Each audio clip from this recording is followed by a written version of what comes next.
Halo, Assalamualaikum warahmatullahi wabarakatuh. Perkenalkan, saya Yustina Jaziro, guru fisika di SMA Negeri 16 Garut. Pada video kali ini, kita akan membahas permasalahan bagaimana memahami murid baru di tahun ajaran baru. Nah, kenali murid dengan asesmen diagnostik non-kognitif. Apa itu? Deskripsi permasalahannya adalah murid baru, karakter baru. Betul kan? Karena di tahun ajaran baru ini, terutama yang kelas 10, kita tidak tahu nih bagaimana karakter mereka, bagaimana gaya belajar mereka, bagaimana kesukaan mereka, dan lain sebagainya. Padahal, menurut Asri Budiningsih dalam bukunya, karakteristik peserta didik adalah salah satu variabel dalam desain pembelajaran yang biasanya didefinisikan sebagai latar belakang pengalaman yang dimiliki oleh peserta didik, termasuk aspek-aspek lain yang ada pada diri mereka, seperti kemampuan umum, ekspektasi terhadap pembelajaran, dan ciri-ciri jasmani, serta emosional siswa yang memberikan dampak terhadap keefektifan belajar. Jadi, dengan memahami karakteristik peserta didik, guru pasti dapat menentukan pembelajaran yang sesuai dengan kebutuhan mereka. Suatu proses pembelajaran akan dapat berlangsung secara efektif atau tidak, tentunya sangat ditentukan oleh seberapa tinggi tingkat pemahaman pendidik tentang karakteristik yang dimiliki oleh peserta didiknya, bukan? Pemahaman karakteristik peserta didik sangat menentukan hasil belajar yang akan dicapai, aktivitas yang perlu dilakukan, dan asesmen yang tepat bagi peserta didik. Atas dasar inilah sebenarnya karakteristik peserta didik harus menjadi perhatian dan pijakan pendidik dalam melakukan seluruh aktivitas pembelajaran. Nah, tapi masalahnya adalah karakteristik murid sangat beragam. Hal ini karena beberapa faktor. Yang pertama, etnik. 2. Kultural. 3. Minat. Dan 4. Status sosial. Tentunya dari 4 faktor ini masih banyak di dalamnya faktor-faktor lainnya yang membentuk keragaman karakteristik murid. Inilah yang membuat guru bingung harus mendukung pembelajaran yang seperti apa untuk bisa memenuhi setiap kebutuhan karakteristik murid ini.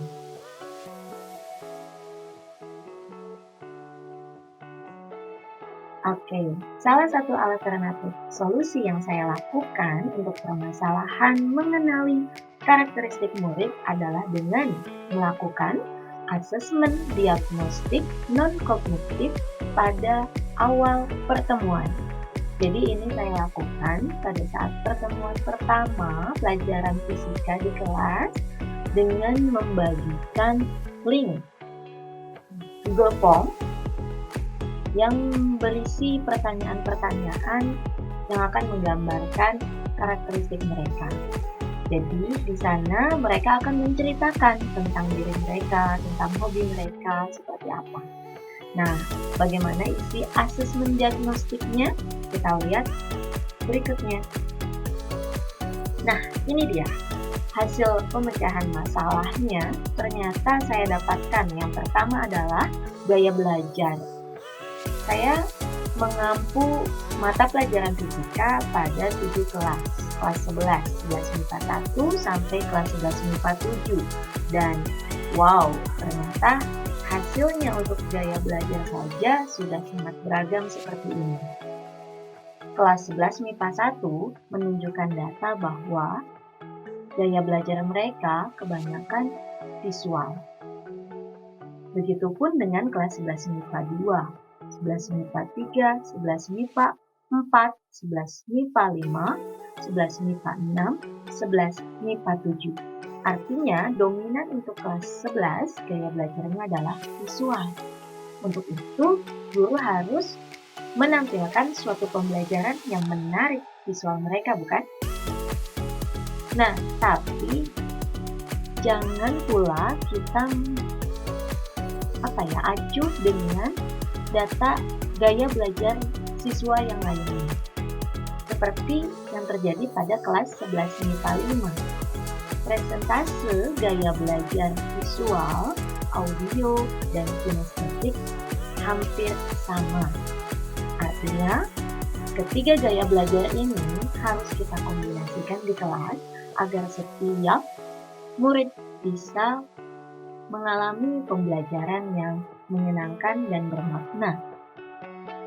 Dan hal yang menarik lagi adalah di kelas 11 MIPA 4. Kita lihat di sini, data menunjukkan bahwa gaya belajar auditori di kelas 11 MIPA 4 kecil. Artinya, mereka tidak mengenali metode ceramah. So, saya tidak boleh melakukan metode ceramah di kelas 11 MIPA 4 ini. Nah, itu gambaran dari yang pertama, gaya belajar. Hasil yang berikutnya adalah cara belajar. Bagaimana cara belajar mereka agar efektif, sehingga mereka bisa memahami materinya dengan baik. Nah, ini hasilnya juga sangat beragam, namun mayoritas murid di kelas 11 MIPA 1 sampai kelas 11 MIPA 7 menjawab cara belajar lainnya. Artinya, di luar kebiasaan dari gaya belajar atau cara belajar visual, verbal, kinestetik, logika matematik, sosial, intrapersonal, dan auditori musikal. Maksudnya, berarti mereka punya cara belajar sendiri dong, ya kan? Nah, inilah yang akan menjadi PR saya selanjutnya. Di samping, saya juga harus mempertimbangkan cara belajar mereka lainnya. Dan data menunjukkan bahwa mereka ajak di cara belajar visual yang menunjukkan gaya belajar mereka sebelumnya, yaitu mayoritas visual. Hasil pemecahan masalah yang ketiga adalah mengenai topik yang diminati. Guru harus bisa menyelami pembicaraan apa yang murid kita sukai. Karena kalau kita dapat memasuki dunia mereka, maka kita dapat memiliki relasi yang baik dengan murid, sehingga murid merasa nyaman bersama guru, dan belajar pun akan menjadi lebih efektif. Pada topik pilihan yang saya cantumkan di Google Form, saya mencantumkan topik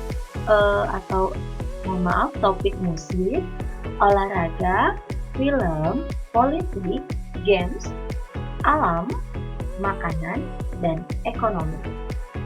Nah, ternyata mayoritas topik yang diminati siswa adalah yang berkaitan dengan musik. Artinya, mereka sangat senang dalam belajar jika diiringi musik atau dengan hal-hal yang berkaitan dengan topik musik. Nah, kemudian berdasarkan data juga diperoleh bahwa mereka menyenangi hal-hal yang berkaitan dengan makanan. Ya, berarti mereka suka dengan musik dan makanan. Oleh karena itu, saya harus mengingatkan pengetahuan saya tentang lagu-lagu yang terkini, musik hits yang sedang mereka nikmati, dan makanan yang menjadi favorit mereka. Nah, satu hal yang menarik di sini, tidak ada yang memilih masalah ekonomi. Ya, banyak sekali yang tidak memilih masalah ekonomi dan politik. Ya, mungkin pembahasan itu masih terlalu tinggi buat mereka. Tapi, guru dapat memasuki dunia mereka melalui hal-hal yang mayoritas mereka sukai tadi. Oke, Beranjak pada hasil pemecahan masalah yang keempat, kalau yang tadi berkaitan dengan diri mereka, nah sekarang saya ingin mengetahui bagaimana sih mereka belajar fisika. Biasanya sumber belajar fisika yang mereka gunakan untuk memahami fisika melalui apa? Nah, saya sediakan di sini berbagai pilihan. Di antaranya adalah buku pelajaran, guru fisika, video atau web yang berkaitan dengan pelajaran fisika, saudara atau orang tua, YouTube, guru les, teman, dan lain-lain. Nah, ternyata dari hasil data menunjukkan bahwa banyak siswa yang menggunakan sumber belajar lain. Artinya, dapat berupa sumber belajar yang baru ataupun beragam dari sumber belajar ini. Nah, selain itu, mereka mayoritas yang berwarna kuning ini adalah sumber belajarnya mengandalkan gurunya, guru fisika. Artinya, peran guru fisika di sini sangat menentukan proses belajar mereka berjalan dengan baik atau tidak. Pastinya, guru harus mendesain pembelajarannya agar dapat memahami materi fisika untuk mereka. Nah, ini dia. Selebihnya untuk belajar mandiri seperti menggunakan video YouTube juga masih berada dalam rentang yang sedang gitu. Karena mereka sedang berada dalam fase peralihan ya dari yang tadinya jarang menggunakan teknologi sekarang harus dipaksa menggunakan teknologi atau update. Baik, selanjutnya adalah hasil pemecahan masalah yang kelima. Saya ingin mengetahui peran yang diinginkan mereka. Pertanyaan ini akan menjurus kepada bagaimana sih mereka akan menjalani hidup mereka. Apakah mereka sudah tahu peran mereka di kehidupan ini atau mau jadi apa sebenarnya mereka? Seperti itu. Nah, ternyata hasil datanya menunjukkan bahwa mayoritas murid hanya menginginkan sebagai penonton, ditunjukkan dengan yang warna hijau. Ternyata mereka lebih memilih untuk menjadi penonton. Nah, ini yang jadi PR guru atau saya sendiri. Karena kita jangan membiarkan mereka hanya untuk menjadi penonton. Harusnya bisa dong untuk menjadi pemain atau penentu dari hidup mereka sendiri. Nah, yang menarik di sini adalah yang kelas 11 MIPA 3. Nah, ini luar biasa. Tidak ada yang memilih untuk menjadi penonton saja. Artinya, karakteristik di kelas 11 MIPA 3 ini adalah anak-anak yang aktif. Kemudian di kelas 11 MIPA 4, presentasinya hampir sama. Artinya, banyak peran di kelas itu ada yang berperan sebagai artis, sutradara, penulis skenario, dan penontonnya seimbang jumlahnya. Nah, itu dia hasil pemecahan masalah 5 masalah inti yang saya dapatkan berdasarkan data asesmen diagnostik dan kognitif. Tentunya ada pertanyaan-pertanyaan lainnya yang diisi oleh mereka dalam bentuk deskripsi. Atau pertanyaan ini saya tunjukkan untuk mengetahui lebih dalam karakter mereka. Jadi ketika ada suatu permasalahan tentang anak A, maka saya akan bisa menggali kenapa ya anak A itu seperti itu. Nah, melalui pertanyaan-pertanyaan deskriptif seperti ini.